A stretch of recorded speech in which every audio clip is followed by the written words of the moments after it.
சித்திற்கு அந்நியமாக மனது என்பதிலும் எவ்விதத்திலும் கிடையாது. இப்ப என்ன சொன்னாரு? சித்துக்கு வெளியே எதுவுமே கிடையாது. திருஷ்யங்கள் பார்க்கப்படுவது எதுவும் கிடையாதுன்னாருல்ல. இப்ப அடுத்த வார்த்தை என்ன சொல்றாருன்னா, சித்திற்கு அந்நியமாக மனது என்பதும் எவ்விதத்திலும் கிடையாது. சரிங்க, கான்சியஸ்க்கு வெளியே இந்த உலகம் இல்லைங்கிறீங்க, ஒத்துக்கிறோம். கான்சியஸ்க்கு வெளியே பல பிரபஞ்சங்கள் இல்லை, எல்லாமே அதுக்குள்ளதான் இருக்குதுங்கிறத அக்செப்ட் பண்ண முடியுது. கான்சியஸ்னஸ்க்கு வெளியே மனசும் கிடையாது அப்படிங்கிறீங்களே, அது எப்படி? சித்திற்கு அந்நியமாக மனது என்பதிலும் எவ்விதத்திலும் கிடையாது. அப்ப மனசே சித்து தான் அப்படிங்கிறாரு.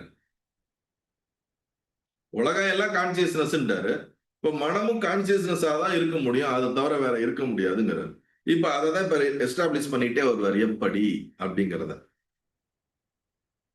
நம்ம மனதை தான் நம்ம போராடிக்கிட்டு இருக்கோம்.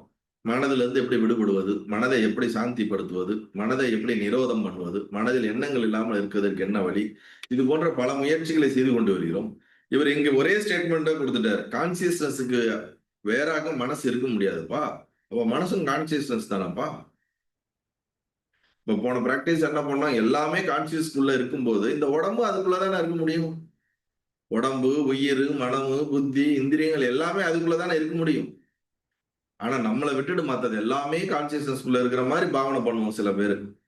அது மிஸ்டேக்கா, நம்மளுடைய புரிதல் மிஸ்டேக்னால நம்ம அந்த மாதிரி கூட பாவனை பண்ணுவாங்க. எல்லாத்தையும் எண்ணுவாங்க, எண்ண மறந்துடுவாங்க. தன்னை மறந்துட்டு மத்தவங்க எல்லாத்தையும் எண்ற மாதிரி. 10வது நபர் ஒரு கைவல்ய நவநீதத்தில் அழகா ஒரு பாடல்ல வரும்ல, அது போல. சொப்பனத்தில் எவ்விதமும் ஞாதாவாகவும் ஞான கரணமும் நேயமும் ஏக ரூபமாக இருப்பதினால் அங்கு வேறாக மனதென்பது இல்லையோ, அவ்விதமே ஜாக்கிரதத்திலும் மனதென்பது இல்லை. இப்ப இங்க ஒரு ஸ்டேட்மெண்ட் சொல்றார். வேக்கிங் ஸ்டேட்ல மனசுன்னு தனியா ஒண்ணு கிடையாது. கம்பேர் பண்ணிப்பாரு ட்ரீம் ஸ்டேட்டோட. இதுதான் அவர் சொல்லக்கூடிய இந்த வார்த்தைகள்.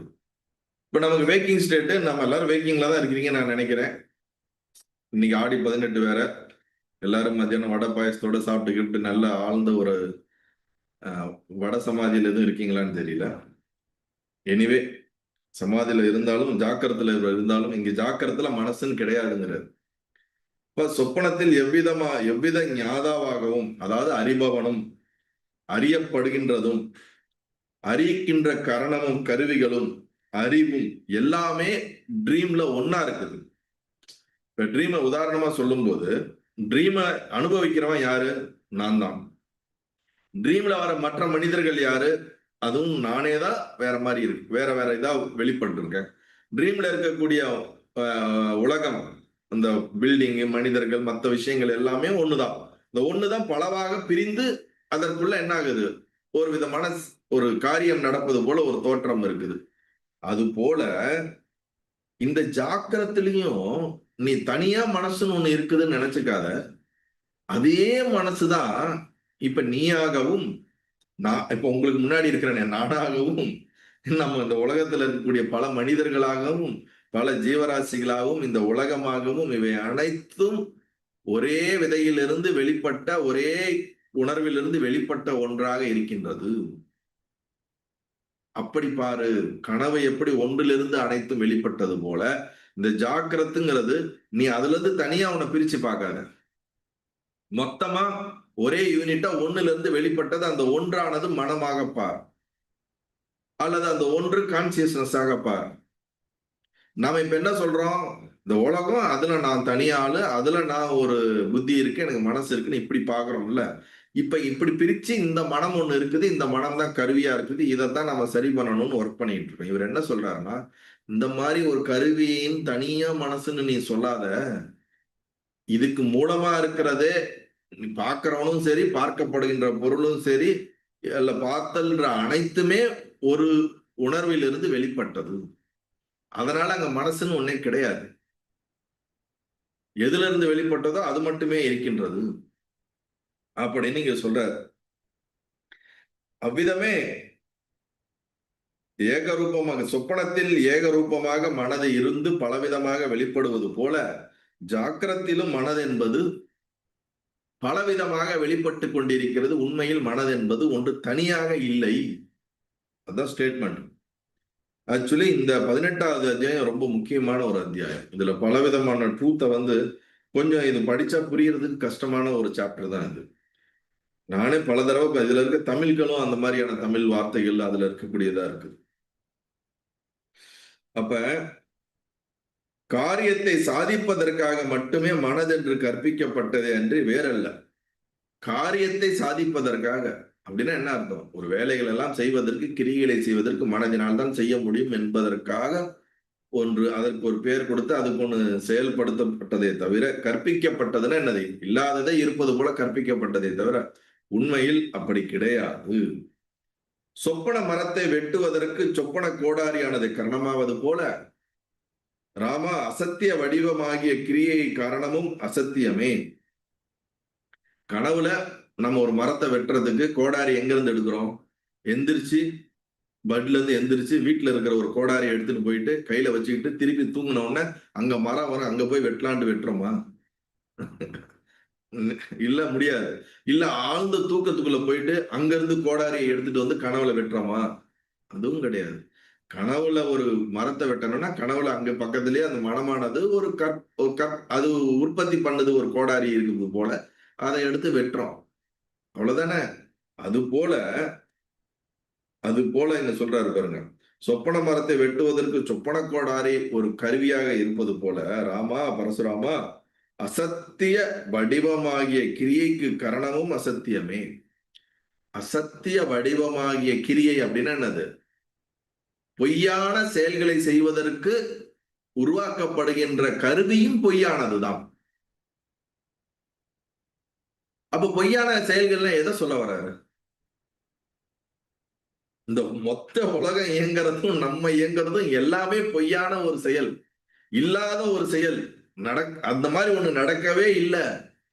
உண்மையாலுமே அப்படி ஏதாவது நடக்குதானா? அப்படி நடக்கிறதே கிடையாது. அசத்தியமான காரியத்திற்கு அசத்தியமான கருவியை பயன்படுத்துகிறோம். அது என்ன சொல்றது? இல்லாத ஒரு நடக்காத ஒன்றுக்கு கற்பனையாக செய்யப்பட்ட ஒரு உலகத்திற்கு கற்பனையாக ஒரு கருவியை பயன்படுத்துகிறோம். அந்த கருவிதான் மனம் அப்படின்னு இங்க பிரசன்ட் பண்றாரு. இப்ப இது வரைக்கும் நம்ம கேட்ட விஷயங்கள்ல இருந்து இது கொஞ்சம் டோட்டலி வேற டைரக்ஷன்ல நம்ம வந்து இது புரிந்து கொள்ள வேண்டும். குழப்பங்கள் வரும், வந்தாதான் தீர்வுக்கு போக முடியும். அதனால அவரு சொல்றாரு சத்தியமா தான் இருக்கும், பொய்யா இருக்க முடியாது. அப்ப அது சத்தியமா இருக்குதுன்னா அது எப்படின்னு நம்மளுடைய எவால்வ் ஆகி அந்த ட்ரூத்தை கேட்ச் பண்ணணுமே தவிர டிஃபால்ட்டா ட்ரூத்தை நெக்லெக்ட் பண்ண முடியாது, ரிஜெக்ட் பண்ண முடியாது. அசத்திய வடிவு ஆகிய கிரியைக்கு கரணமும் அசத்தியமே ஆகும். காரிய கரணங்கள் அசத்தியமாகும் பொழுது கிரியையும் மிகவும் அசத்தியம் எனப்பட்டது. அசத்தான மனித கும்பினால் எவன் எப்பொழுதுதான் நன்றாக விளக்கப்பட்டான். ஆகையால் ராமா சேத்தியத்திற்கு சேத்தியமான காரியத்திற்கு காரணமான மனதென்பது இல்லை. இது ஒரு சட்டலான ஒரு பாயிண்ட், இம்பார்ட்டன்டா இருக்கு. சேத்தியத்திற்கு காரியமான, சேத்தியம்னா என்ன? திருஷ்யம். திருஷ்யம்னா என்ன? பார்க்கப்படுபவை, அறியப்படுபவை அனைத்தும். அப்ப பார்க்கப்படுபவை, அறியப்படுபவை அனைத்துக்கும் எது காரணம்? சொல்றார் பாருங்க. சேத்தியத்திற்கு காரியத்திற்கு காரணமான மனம். அப்ப நம்மால் பார்க்கப்படுகின்ற, அறியப்படுவதற்கு எல்லாத்திற்கும் மூல காரணமே மனசுதான். அந்த மனசு என்பதே இல்லை. சரி, நம்ம இது இப்படி சொல்றாரு, நம்மளுடைய அனுபவத்துல பார்ப்போம். மைண்டு இப்ப உங்களுக்கு ஒர்க் ஆகலைங்க, மைண்டு கம்ப்ளீட்டா பிளாங்க் ஆயிடுச்சுங்க. உங்களுக்கு எங்கெங்க உலகம் இருக்கு? மைண்ட் ஒர்க் ஆகாத ஸ்டேட்னா என்னன்னு சொல்லலாம்? தூக்கத்தை சொல்லலாம்ல. அங்க உலகம் இருக்கா? நமக்கு அனுபவம் இருக்கா? கிடையாதுல்ல. அப்ப மனசுன்னு ஒண்ணு வந்தா தானே வெளியில இருக்கக்கூடிய உலகங்கள்லாம் நமக்கு இருப்பதாக அறியப்படுகின்றது. நான் இருக்கிறேன், ரூம்ல இருக்கேன், வீட்டுல இருக்கேன், நான் இந்த பேரை உடையவன், இந்த ஆண் பெண், இந்த படிப்பு, இந்த உலகம், மனிதர்கள், உறவுகள், இது எல்லாமே இந்த மனது வெளிப்பட்டாதான். மனது வெளிப்படலைன்னா நமக்கு என்ன ஐடென்டிட்டி? யார் வெளியில இருந்து நமக்கு ஐடென்டிட்டியை சொல்ல முடியும்? இல்ல நமக்கு எங்க இருந்து நம்ம அந்த ஐடென்டிட்டியை கேட்ச் பண்ண முடியும்? ஒண்ணும் பண்ண முடியாது. அப்ப சேத்தியமான காரியத்திற்கு காரணமான மனது என்பதே கிடையாது. மனசுன்னு ஒன்னே கிடையாது. மனசுன்னு ஒண்ணு இருந்தாதான் இந்த திருஷ்யங்கள் இருக்கும். மனசே இல்லைன்னா திருஷ்யங்கள் கிடையாது. திருஷ்யங்களே இல்லைன்னா அப்ப என்னங்க இருக்குதுங்க?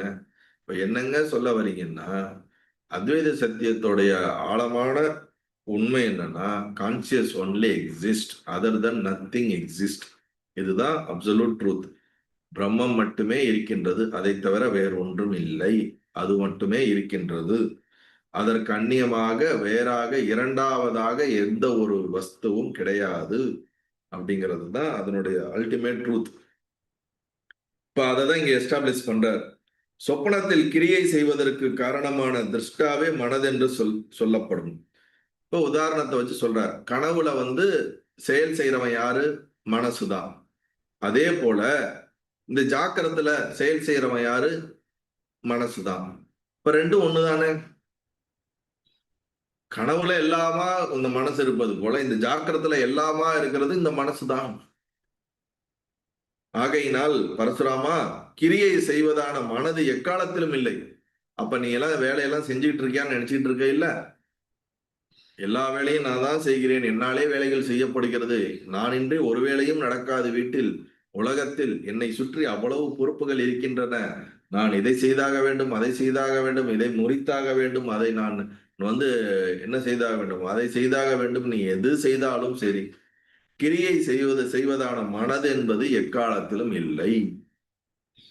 அப்ப என்னதான் நடக்குது? என்னதான் நடந்து கொண்டு இருக்கின்றது? சிதாத்மா கேவலம் தன் தடையற்ற சுதந்திரத்தினால் மனது முதலியவைகளை கற்பித்துக் கொண்டு திருஷ்யம், திருஷ்டா முதலிய பேதங்கள் பூண்டு விவரிக்கின்றான். ஆன்சர் பாருங்க.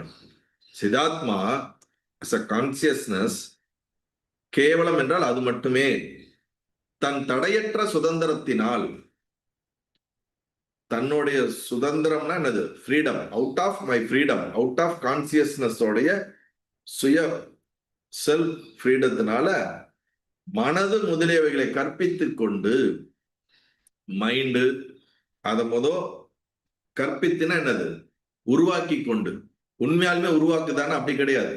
இல்லாததை ஒரு கற்பனை. கற்பித்துனா என்னது? இல்லாததை இருப்பதாக மனம் போன்றவற்றை கற்பித்துக் கொண்டு அதில் திருஷ்டாவாகவும் திருஷ்யமாகவும், பார்ப்பவனாகவும் பார்க்கப்படும் பொருளாகவும், அறிபவனாகவும் அறியப்படும் பொருளாகவும், அனைத்துமாகவும் முதலிய பேதங்களை பூண்டு. பேதங்கள்னு என்னது? வேறுபாடுகள். இப்ப நீங்க வேற நான் வேறன்னு ஒரு வேறுபாடு தெரியும். இங்க இருக்கிற ஒரு 15-20 பேருக்கு வேறுபாடுகள் தெரியும். உலகத்துல இருக்க எல்லாருக்கும் வேறுபாடு. அப்ப எல்லாத்துக்கும் வேறுபாடுகளையும் பிரிக்கிற மாதிரியும், அதுல நானும் இருக்கிற மாதிரியும், அனைத்துக்கும் எனக்கு வேறாக இருக்கிற மாதிரி, இது போன்ற பல பேதங்களை பூண்டு விவரிக்கின்றான். எது? கான்சியஸ்னஸ். அங்கங்கு சிற்சில இடங்களில் கேவலம் நிர்விகல்ப வடிவமாகவும் இருக்கின்றது. இதுதான் முக்கியம். இப்ப நமக்கு என்ன ப்ராப்ளம் அப்படின்னா, நமக்கு கான்சியஸ்னஸ் தான் இது எல்லாமா இருக்குன்னு தெரியாது. மேபி இந்த ஸ்பிரிச்சுவாலிட்டிக்கு வந்ததுக்கு அப்புறம் சொன்னதை வச்சு கொஞ்சம் புரிஞ்சிருக்கலாம். ஆனா அனுபவத்துல அது அந்த மாதிரியான நமக்கு ஏகப்பட்ட கேள்விகள் சந்தேகங்கள் வருது. அதை நம்ம இன்னும் தீர்வு பண்ண போகல. இவரு ட்ரூத் இதுதான்ப்பா அப்படின்ட்டாரு. அப்ப நம்மளுடைய பிராக்டிக்கலா யதார்த்தமான அனுபவம் என்ன? நான் வேற, மற்ற அனைத்தும் வேறு வேற, அனைத்துக்கும் வேறுபாடுகள் கொண்டதாக இருக்கக்கூடிய அந்த ஸ்டேட் எனக்கு தெரியுது. இதுக்கு பேக்ல அல்லது இதுக்கு மூலமாக இருக்கக்கூடிய ஒன்றுதான் இவை அனைத்துமாக இருக்கின்றது என்பது நீங்க சொல்றதுனால எனக்கு புரியுது. நான் படிச்சிருக்கிறேன். இல்ல, ஓகே. ஆனா எனக்கு அது சந்தேகமற்ற ஒரு தடையற்ற ஒரு ஞானமாக இல்லை.